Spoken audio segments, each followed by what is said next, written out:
আসসালামু আলাইকুম। আমার প্রিয় শিক্ষার্থী, নিশ্চয়ই আল্লাহর রহমতে ভালো আছো। অনলাইন ক্লাসে তোমাদেরকে স্বাগতম। আজকে আমি তোমাদের একই গতদিন যে চ্যাপ্টারটা করিয়েছিলাম ক্লাস 8 এর তৃতীয় অধ্যায় পরিমাপ এর আরো কিছু অংশ নিয়ে এখানে আলোচনা করব। অর্থাৎ পরিমাপ পার্ট 2 বলবো আমি এটাকে। তো গত আমরা পরিমাপ মোটামুটি পরিমাপ কি বা পরিমাপের ইতিহাস আমরা জেনেছি, আমরা কিছু ছোটখাটো সমস্যার সমাধান করেছি। তো দেখো, পরিমাপের যে মেট্রিক টন পদ্ধতি, এই মেট্রিক টন পদ্ধতিটা নিয়ে আমি গত ক্লাসে আলোচনা করেছি, তো আজকেও আরেকটু আলোচনা করব। তো মেট্রিক টন পদ্ধতির যে এককগুলার মধ্যে সবচেয়ে বড় একক হচ্ছে কি কিলো, তাই না? কিলো, হেক্টর, ডেকা, মিটার, ডেসি, সেন্টিমিটার। আমরা জানি কি দৈর্ঘ্যের একক মিটার, তাই না? দৈর্ঘ্যের একক মিটার বা প্রস্থের একক মিটার। তারপরে ওজনের একক কি গ্রাম, তরল পদার্থের ওজনের একক হচ্ছে লিটার। তো এককগুলাকে আমাদের বইয়ে দেখো এভাবে বড় থেকে ছোট আকারে আমরা শিখছি কিলো, হেক্টর, ডেকা, মিটার, ডেসি, সেন্টিমিটার। এটাকে যদি আমি ছোট থেকে বড় আকারে সাজাই, তাহলে ছোট থেকে বড় আকার কি, প্রথমে যদি আমি মিলি লিখি, প্রথমে হচ্ছে মিলি, তারপরে সেন্টি, ডেসি, মিটার, ডেকা, হেক্টর, কিলো। এই অর্ডারটা অর্থাৎ এই ক্রমটা মনে রাখার জন্য আমরা একটা ছন্দ দিয়ে মনে রাখতে পারি। কিলাইয়া অর্থাৎ কিলো, কিলোকে আমরা কি বলছি কিলাইয়া। হাকাইয়া ডাকাত মারিলে দেশে শান্তি মিলিবে। অর্থাৎ কিলাইয়া থেকে কিলো, হাকাইয়া থেকে হেক্টর, ডাকাত থেকে ডেকা বা ডেকো, মারিলে থেকে মিটার, দেশে থেকে ডেসি, শান্তি থেকে সেন্টি, মিলিবে থেকে মিলি। তাহলে এই ছন্দটা দিয়ে যদি আমরা মনে রাখি, তাহলে দেখো আমাদের এই ক্রমটা মনে থাকবে। আমরা ছোট থেকে বড় দুটো সাজিয়েছি এখানে, তাই না? যে কিলাইয়া হাকাইয়া ডাকাত মারিলে দেশে শান্তি মিলিবে। কিলো, হেক্টর, ডেকা, মিটার, ডেসি, সেন্টিমিটার। কিন্তু আমরা এবার লিখেছি কি ছোট, মিলি আগে, সেন্টি, ডেসি, মিটার, ডেকা, হেক্টর, কিলো। এখন নিচের দিকে চলে এসো। এখানে দেখো আমি লিখে রাখছি, দেখো 1 মিটার, 1 মিটার সমান কত সেন্টিমিটার। এখন মিটারটা কোথায় আছে দেখো তো। আমি যেভাবে মুখ করে তাকায় আসছি, এই যে বোর্ডে মিটারটা কি দেখো, ঠিক আমার অপোজিট না? তাহলে অপোজিট হলে ডান কোনটা? এটা। ডানে কি কি আছে? মিটারের ডানে আছে ডেসি, সেন্টি, মিলি। আমাকে কোথা থেকে কোথায় যেতে বলছে সেটা তোমাকে খেয়াল করতে হবে। আমাকে বলছে মিটার থেকে সেন্টিতে যেতে হবে। তাহলে এই হচ্ছে আমার মিটার।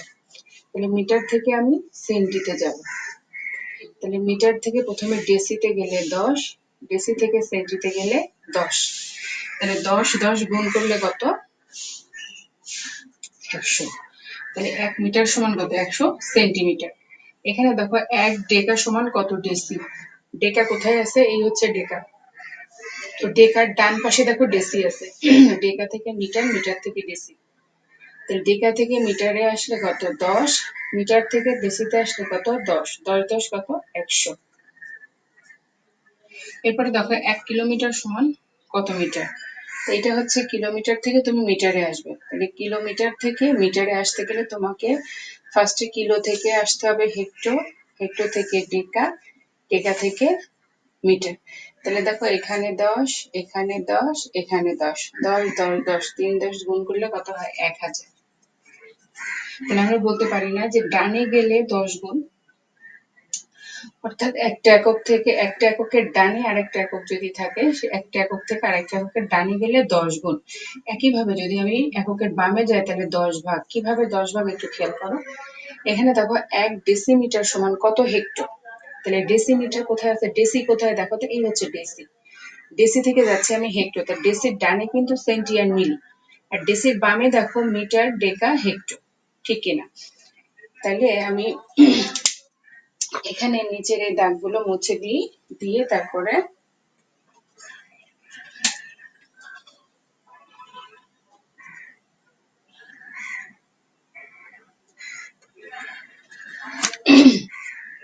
এক ডেসি থেকে 1 ডেসি কত? হেক্টর, তাই না? তাহলে ডেসি কোথায়? এই হচ্ছে আমার ডেসি। তাহলে ডেসি থেকে আমি কিসে যাবো? হেক্টরতে যাবো।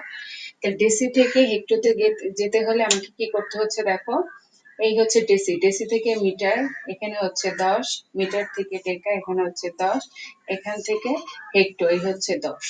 তাহলে আমরা কি বলছি, এক একক থেকে একটা একক থেকে আরেকটা একক যদি বামে থাকে, ডেসির ডানে হচ্ছে সেন্টিমিলি, বামে আছে দেখো মিটার, ডেকা, হেক্টর। তাহলে বামে যদি এগুলা থাকে, তিনটা 10 গুণ করলে কত, 1000। তাহলে এটাকে 3 বার 10 দিয়ে ভাগ দিতে হবে, অর্থাৎ বামে গেলে 10 করে ভাগ। তাহলে এটাকে আমরা লিখতে পারি না 1/1000, অবশ্যই পারি। এবার দেখো 1 ডেকামিটার সমান কত কিলোমিটার। তাহলে ডেকা কোথায় আছে দেখো তো, এই হচ্ছে ডেকা, ডেকা থেকে কিলোতে যাবো, ডেকার ডানে হচ্ছে এগুলা মিটার, ডেসি, সেন্টিমিটার, ডেকার বামে কোনটা, হেক্টর আর কিলো। তাহলে ডেকা থেকে হেক্টরতে যাব, তাহলে ডেকা থেকে হেক্টরতে যাও, ডেকা থেকে হেক্টরতে গেলে 10, হেক্টর থেকে কিলোতে গেলে 10। তাহলে এটাকে লিখতে পারি না 1/100। একইভাবে দেখো 150 সেন্টিমিটার সমান ড্যাশ মিটার, 150 সেন্টিমিটারে কত মিটার। তাহলে তুমি চলে আসো সেন্টিতে, চলে আসো, এগুলো এখান থেকে মুছে দিলাম, দিয়ে এবার সেন্টিতে আসো। সেন্টি থেকে আমি যাব মিটারে, আমার বলতেছে সেন্টি থেকে মিটারে যেতে হবে। তাহলে সেন্টির ডানে হচ্ছে মিলি, আর বাইরে দেখো ডেসি, তারপর হচ্ছে মিটার। তাহলে সেন্টি থেকে ডেসিতে গেলে 10 ভাগ, ডেসি থেকে মিটারে গেলে কত, 10 দিয়ে ভাগ। অর্থাৎ বামে গেলে একটা একক থেকে আরেকটা একক যদি আমি বামের দিকে যাই, তাহলে গেলে কি হবে, 10 করে ভাগ হবে। তাহলে দেখো কি হবে, এখানে তো আবার 150 দেওয়া আছে, তাহলে 150 ভাগ কত, 100। ঠিক আছে, তাহলে এইটার অ্যান্সার আমি কিভাবে পাবো, 150 যদি আমি এটার কিভাবে অ্যান্সারটা পাবো, আমি যদি 100 ভাগ 150 দিই, 1 দিয়ে দিলে কত, 150।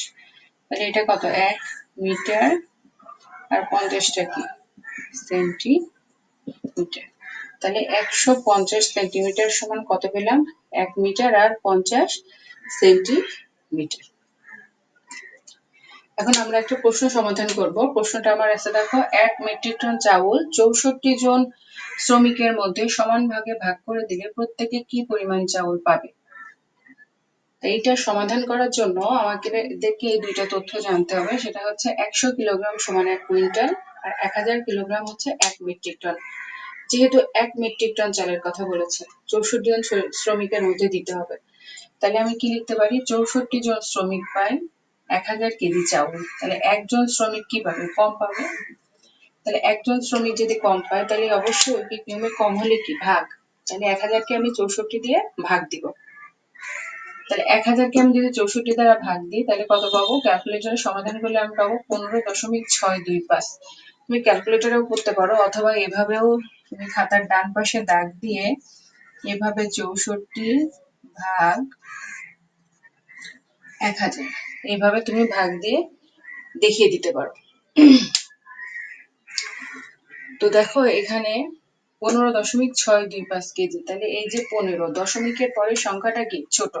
যেমন এইটার ভাগ আমি দেখিয়েছিলাম, তাই না, যেটা ভাগফল সেটা কি মিটার লিখছিলাম, যেটা ভাগশেষ ছিল সেটা সেন্টিমিটার। তাও আমরা এখানে দশমিক দিয়ে 625 পেয়েছি, তাহলে 0.625 হচ্ছে কি গ্রাম, আর 15 কেজি। অর্থাৎ দশমিকের আগের যে 15 সেটা হচ্ছে কেজি, দশমিকের পরের যে সংখ্যাটা সেটা আমরা গ্রামে এভাবে লিখতে পারি। তো নির্ণয় সবাই, অর্থাৎ প্রত্যেকে কত করে পাবে, 15 কেজি চাউল এবং 625 গ্রাম, 15 কেজি এবং 625 গ্রাম চাউল পাবে। তো এইটার সমাধান হয়ে গেল।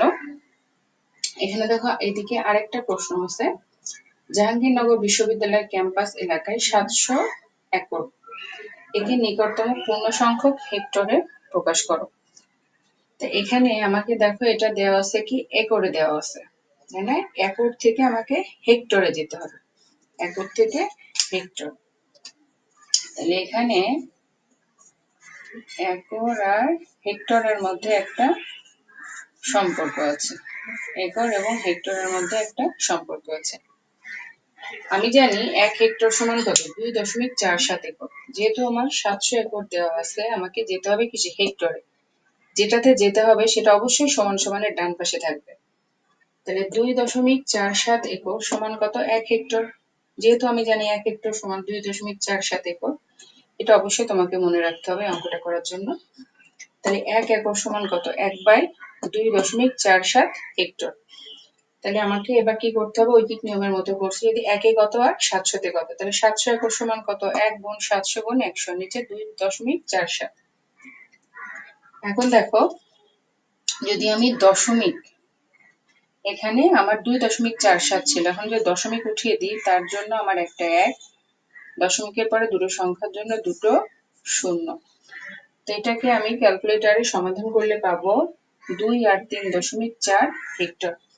এখন দেখো আমার এখানে বলেছে একে নিকটতম পূর্ণ সংখ্যক হেক্টরে প্রকাশ করো। পূর্ণ সংখ্যায় রাখতে বলেছে, কোনো দশমিক রাখা যাবে না। যেহেতু পূর্ণ সংখ্যক রাখতে বলেছে, সেজন্য আমি 0.4টা আর এখানে লিখবো না। তো আমাকে উত্তর কিভাবে লিখতে হবে? অতএব নির্ণয় উত্তর কত হবে? নির্ণয় উত্তর হবে কত? দেখো, 283 হেক্টর। উত্তর হবে কত? 283 হেক্টর। এটা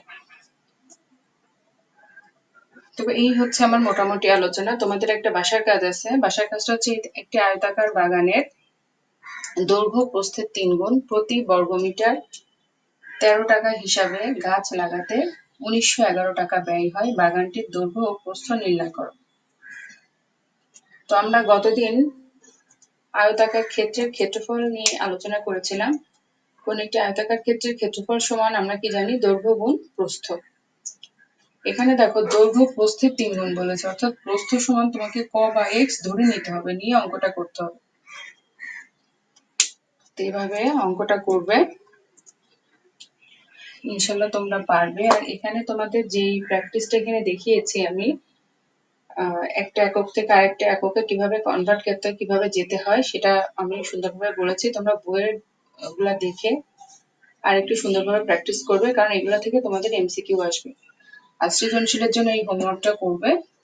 আমি নেক্সট দিন আরেকটু আরো কিছু গণিতে তোমাদের সামনে আসার চেষ্টা করবো ইনশাল্লাহ। তো সবাই ভালো থাকবে, সুস্থ থাকবে। আসসালামু আলাইকুম।